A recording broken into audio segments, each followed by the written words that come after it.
Hey guys, I'm Anna, and today I'm going to show you how to fix Etsy mobile app if it isn't letting you log into your Etsy account.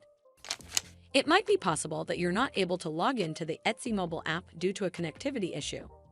So first of all, you need to make sure you have a strong and stable internet connection.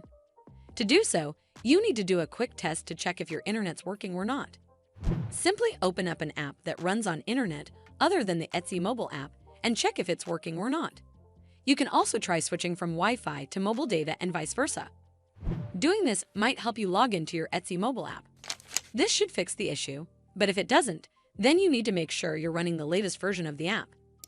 Open up App Store on your device, and then tap on this search icon in the bottom right corner.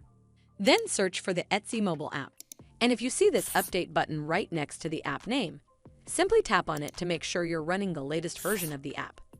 But if you still encounter this issue, then you need to clear App Cache. Go to your device settings and then scroll all the way down to General and tap on it. Then tap on iPhone Storage. From here, search for the Etsy mobile app and then tap on it. Once you're on this screen, you need to tap on Offload App. Tap again to confirm. It'll take a bit for processing, and then a reinstall button will show up. Simply tap on it to reinstall the app.